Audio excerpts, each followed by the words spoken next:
Bienvenue sur Africa 24 dans cette nouvelle édition du QG Weekend. Voici les titres de l'actualité.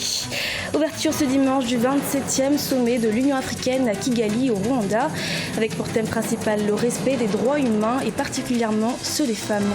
Nos équipes sont présentes à cette rencontre afin de vous faire vivre cet événement. Au Niger, marche de soutien aux forces armées. Objectif, obtenir plus d'assistance pour les populations et plus de moyens pour les forces de sécurité en lutte contre Boko Haram. Et puis au Zimbabwe, l'opération Ville Morte lancée par la société civile se poursuit dans le but de protester contre la crise économique, le chômage et les retards de salaire accumulés. C'est au Rwanda que le 27e sommet de l'Union africaine s'est ouvert ce dimanche 10 juillet. Les droits des femmes sont au cœur de cette rencontre panafricaine dont le thème est 2016, année africaine des droits de l'homme. Plus de détails avec notre envoyé spécial à Kigali, au Rwanda, Paul de Sangwe. C'est un sommet axé sur les droits de l'homme en Afrique, avec un accent particulier sur les droits des femmes. Le 27e sommet de l'Union africaine qui se tient à Kigali au Rwanda jusqu'au 18 juillet 2016 entend donc œuvrer pour l'amélioration des droits des femmes sur le continent et leur participation dans les questions d'intérêt national et régional. L'acceptation de la femme dans les instances de décision traîne encore parce que c'est un domaine, c'est resté une chasse gardée pendant longtemps par les hommes. Et aujourd'hui, on essaie d'entrer, mais c'est vraiment difficile. Mais je pense que les choses sont en train de changer. Il y a une nouvelle génération qui est en train de venir, où j'espère que dans cette nouvelle génération, quand elle prendra les choses en main, on ne parlera plus de distinction homme-femme, on parlera plutôt des défis de développement, des défis de transformation de notre continent. Ces dernières années, l'Union africaine s'est investie dans l'amélioration de la situation des femmes sur le continent. Elle a nommé une envoyée spéciale chargée des femmes, de paix et de la sécurité en Afrique. En 2003, l'organisation continentale a réaffirmé son engagement au principe de l'égalité entre les hommes et les femmes en élisant 5 femmes commissaires et autant d'hommes. Mais si la question du genre et des droits des femmes meuble ce 27e sommet de l'Union africaine, c'est surtout parce que certaines mesures ne sont toujours pas ratifiées par plusieurs pays. C'est le cas du protocole de Maputo. Il vise essentiellement à incorporer et améliorer les droits des femmes dans leurs différents combats en Afrique. Nos pays ont fait des progrès au plan des textes, au niveau des lois, mais il est question de passer de la parole à l'acte. Nous ne trouvons pas normal qu'en 2016, qu'il n'y ait que 5 pays qui ont donné un rapport sur le protocole de Maputo, sur les 54. Nous trouvons ça encore pas bien. Et nous voulons améliorer cela parce que nous pensons que la mise en œuvre effective va améliorer la condition de la femme. Et lorsque nous parlons de la condition de la femme, ce n'est pas pour le bien-être de la femme, c'est pour atteindre le développement durable. La plupart de nos pays veulent atteindre ces objectifs du développement durable. Nous ne voulons plus reconnaître l'échec des objectifs du millénaire pour le développement. Au cours de ce 27e sommet de l'Union africaine, la question du mariage précoce et du rôle de la femme dans les résolutions des conflits en Afrique seront également à l'ordre du jour.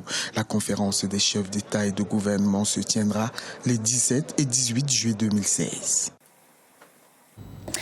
Au Niger, une marche de soutien aux forces de défense et de sécurité engagées dans la lutte contre Boko Haram a été organisée ce samedi 9 juillet à Niamey.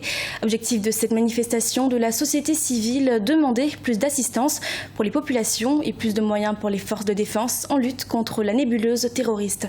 Sadou, Alizé Mokhtar. Les Nigériens ont participé ce samedi 9 juillet 2016 à la marche de soutien aux forces de défense et de sécurité qui combattent les islamistes de Boko Haram dans la région de Difa au sud-est du pays. Partie de la place Toumon, la marche a pris fin à la place de la concertation en face de l'Assemblée nationale.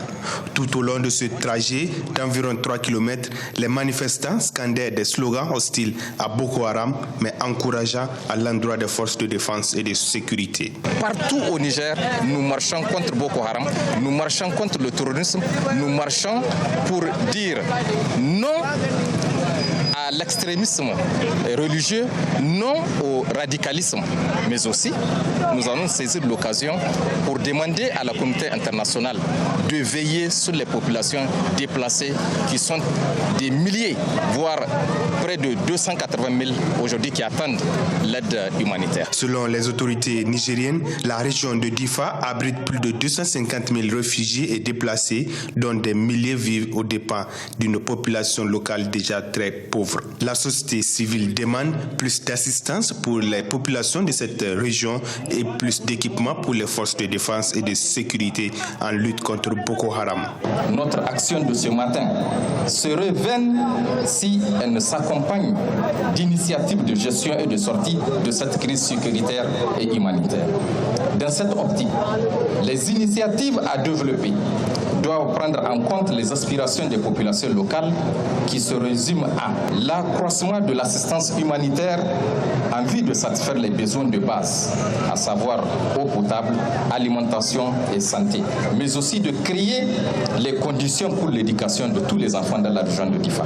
Depuis que le Niger est entré en guerre contre les insurgés en février 2015, les attaques de Boko Haram ont eu de graves répercussions socio-économiques sur les populations de la zone. Les écoles sont restées fermées, la principale source de revenus qui constitue le commerce est réduite et les principaux marchés fermés. Les localités de la partie sud-est du Niger, notamment Bosso et Difa, subissent depuis février 2015 des attaques à répétition du groupe Boko Haram à partir de ses positions nigérianes. Ces attaques ont fait des centaines de victimes civiles et militaires, mais aussi des déplacés.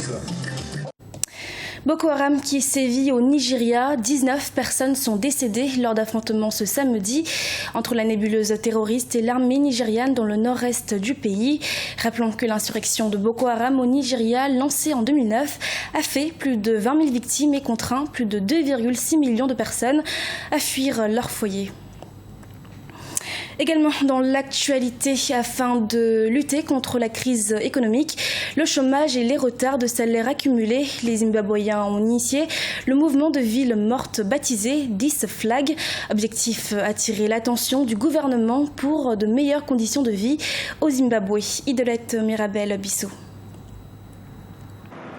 Les Zimbabwéens initient un mouvement de ville morte pour protester contre les difficultés économiques en proie dans le pays. Ce mouvement social appelé #ThisFlag, lancé en avril 2016 par un jeune pasteur d'Harare, appelle à un arrêt de travail national. L'objectif est de protester contre la pénurie généralisée de devises, la corruption, le chômage et la Banque centrale qui veut faire circuler des biens locaux, un moyen détourné selon les initiateurs du mouvement de réintroduire le dollar zimbabwéen en hyperinflation.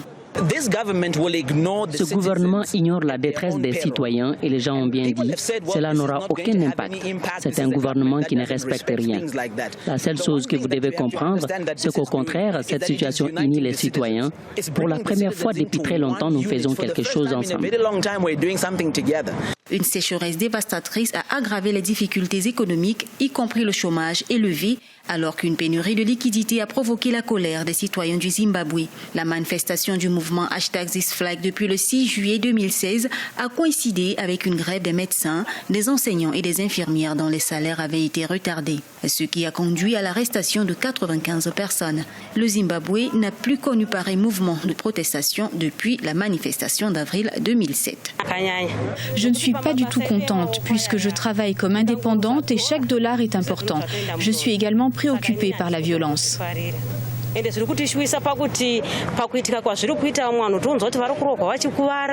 La Banque centrale prévoit de faire circuler les billets de banque locaux d'ici la fin de cette année 2016. Une décision source d'inquiétude au sein des populations qui ont perdu épargne et retraite en 2008 lorsque l'impression des billets avait provoqué une hyperinflation. Le gouvernement rencontre des difficultés à financer son budget qui s'élève à 4 milliards de dollars américains cette année. Le mouvement #ThisFlag de Mawawir prévoit une nouvelle grève de 2 jours la semaine prochaine si les exigences ne sont pas remplies. Le président gabonais Ali Bongo Ondimba a inauguré une nouvelle structure sanitaire de niveau 3 dans la commune d'Owendo, une structure spécialisée dans la traumatologie, orthopédie et les spécialités de la tête et du cou. Les détails avec Douglas Toutouma. C'est par la coupure du ruban inaugural que le chef de l'État gabonais Ali Bongo Ondimba a ouvert officiellement le centre universitaire d'Ovendo vendredi à Libreville. Cet hôpital offre 5 grands pôles d'activité de soins, à savoir la traumatologie et l'orthopédie, la spécialité de la tête et du cou, comprenant l'ORL et l'ophtalmologie, les services de réanimation et l'urgence, les consultations externes, la médecine du travail et le pôle mère-enfant. La santé aujourd'hui est à l'honneur. Ça reste une des priorités importantes pour nous. Nous avons encore beaucoup de chemin à parcourir, car pour doter le pays de structures qui soient adéquates, il y a encore un bout de chemin à faire. Au-delà de cette nouvelle structure sanitaire, la santé a été au cœur de la politique du chef de l'État durant le mandat qui s'achève.